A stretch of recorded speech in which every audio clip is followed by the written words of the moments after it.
మన ప్రభువును మన రక్షకుడునైనా ప్రభు అయిన యేసుక్రీస్తు నామములో మీ అందరికీ వందనాలు తెలియజేస్తా ఉన్నాను. దేవుని వాక్యాన్ని ధ్యానం చేసుకుందాం.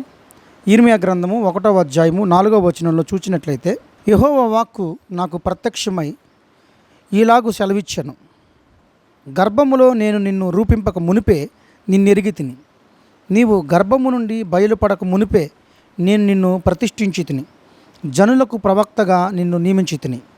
అందుకు అయ్యో ప్రభువకు యెహోవా, చిత్తగించుము, నేను బాలుడనే, మాట్లాడుటకు నాకు శక్తి చాలదని నేననగా.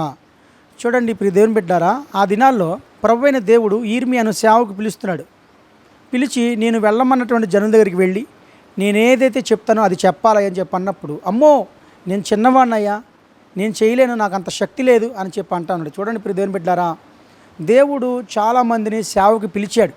ఇప్పటికీ ఈ వీడియో చూస్తున్న వారులారా, దేవుడు మిమ్మల్ని సేవకు పిలిచినప్పటికీ కూడా మీరు ఇంకా ఆలస్యం చేస్తూ, ఇంకా మా వల్ల అవ్వదు, నేనేమీ కూడా చదువుకోలేదు, ధనం లేదు, ఏవి కూడా నాకు టాలెంట్స్ లేవు అని చెప్పి అనుకుంటున్నారేమో ఇర్మియాలాగా. కానీ దేవుడు అంటున్నాడు, నేను నీకు తోడై ఉండదును, నిబ్బరం కలిగి ధైర్యం ఉండుము, జడియకము, భయపడకము అని చెప్పి ఇర్మియాను బలపరుస్తున్నట్టుగా మనకు కనబడతా ఉంది.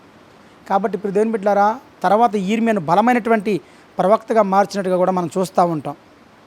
కాబట్టి గమనించండి, దేవుడు మీలో ఎవరినైనా సేవకి పిలిస్తే కనుక ఆలస్యం చేయకుండా దానికి కావలసినటువంటి తగినటువంటి వాటన్నిటిని కూడా కుదుర్చుకొని ముందు దేవుని సన్నిధిలోకి వెళ్ళి లోబడగలిగితే ఆయన తన చిత్తాన్ని మీ ద్వారా నెరవేర్చుకొని మీకు ఎంతో బలాన్ని ఇస్తాడని నేను ఆయన సేవకుడికి తెలియజేస్తున్నాను. అలాగే ఆ దినాల్లో మోషేను కూడా దర్శించినప్పుడు మోషే కూడా సేమ్ ఇలాగే అన్నాడు ఇర్మియాలాగే, అయ్యా నువ్వు ఎవరినొకరిని పంపించాయా, నేను నత్తివాడినయ్యా, నాకు శక్తి చాలదయ్యా, నేనేం చేయలేనయ్యా అని చెప్పి అంటున్నప్పుడు, నిన్ను పిలిచివాడిని నేను తోడై ఉంటాను, నీ నోటికి తోడై ఉంటాను అని చెప్పి అన్నప్పుడు మోషే చాలా భయపడ్డాడు. తర్వాత ఎట్టకేలకు దేవుడు చెప్పినటువంటి మాటలను బట్టి మోషే ధైర్యం తీసుకుని నిలబడినప్పుడు గొప్ప సేవకుడిగా, గొప్ప ప్రవక్తగా చేసినట్టుగా కనబడుతూ ఉంది. కాబట్టి మీరు దేవుని బిడ్డారా, పిలిచిన వాణిలోనే ఉంది, మీలో ఏమీ లేదు. మీరు చేయాల్సింది ఏంటంటే ఒబీడియన్స్ చూపించటమే, లోబడటమే.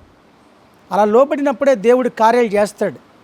కాబట్టి గమనించండి, ఆ దినాల్లో గిద్యోను కూడా మిద్యానీలకు భయపడి గానుగ చాటున గోధుమలు దొల్లగొట్టుచుండగా దేవుని దూత వచ్చి పరాక్రమం గల బలాఢ్యుడా, యెహోవా నీకు తోడై ఉన్నాడు అని చెప్పి అన్నప్పుడు గిద్యోను చాలా భయస్తుడు.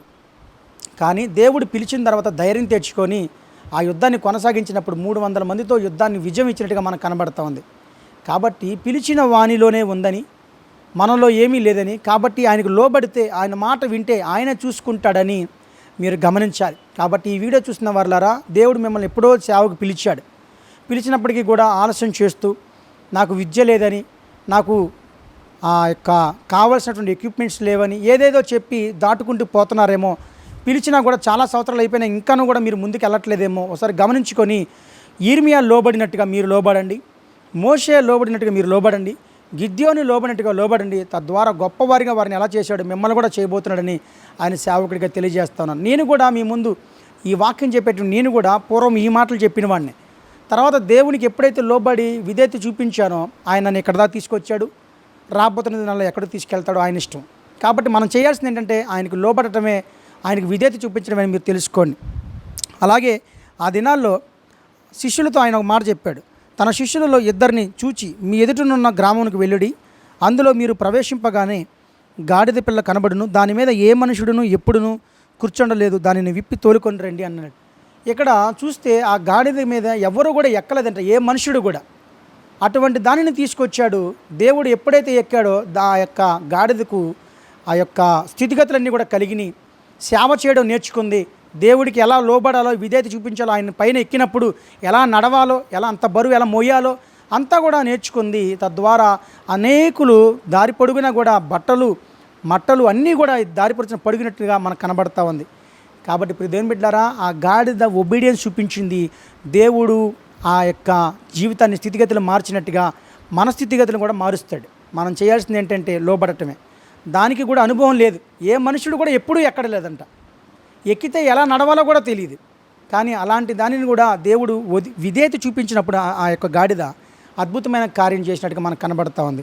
అలాగే ఆ దినాల్లో శిష్యులు కూడా చూడండి, శిష్యులు కూడా లోబడి విధేయత చూపించారు. తద్వారా వాళ్ళందరూ అపోస్తులుగా, ప్రవక్తలుగా మారిపోయారని నేను ఆయన సేవకుడు తెలియజేస్తున్నాను. కాబట్టి దేవుడు నిన్ను సేవకు పిలుస్తున్నట్లయితే కనుక ఆలస్యం చేయకుండా ఆయన మాటకు లోబడి ఉంటే కనుక ఆయన నిన్ను దీవిస్తాడని, గొప్ప చేస్తాడని నేను ఆయన సేవకుడిగా ఈ మాటలు తెలియజేస్తున్నాను. God bless you. ప్రార్థన చేసుకుందాం.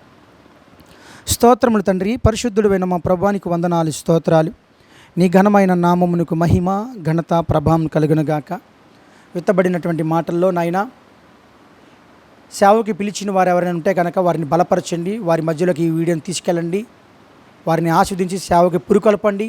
క్రీస్తుని గురించి ప్రకటించే ధైర్యమును వారికి దయచేసి నీ నామను మహిమపరచుకోమని, అలాగే ఆర్థికంగా, ఆరోగ్యంగా, ఆత్మీయంగా మా ప్రజలందరినీ, మా బిడ్డలందరినీ కూడా జ్ఞాపకం చేసుకొని కావాల్సిన ఆహారము, వస్త్రములు, సంతోషమును, సమృద్ధిని దయచేయమని, అనారోగ్యంతో బాధపడుతున్న వారిని, ఆర్థికంగా బాధపడుతున్న వారిని, బిడ్డలు లేక బాధపడుతున్న వారిని, వివాహాలు జరగక బాధపడుతున్నారు, ఆర్థిక సమస్యలు వీళ్ళందరినీ కూడా జ్ఞాపకం చేసుకొని సహాయం చేసి పెట్టి అద్భుతమైన రీతిలో కార్యం జరిగించమని మా ప్రభువును, మా రక్షకుడును అయిన యేసుక్రీస్తు ప్రభువు నామమున ప్రార్థించి వేడుకుంటున్నాము తండ్రి. ఆమీన్. దేవుని బిడ్డలారా, ఈ వాక్యం మీకు దీవెనకరంగా ఉన్నట్లయితే కనుక షేర్ చేయండి, సబ్స్క్రైబ్ చేయండి. God bless you. God bless to all. షాలం to all.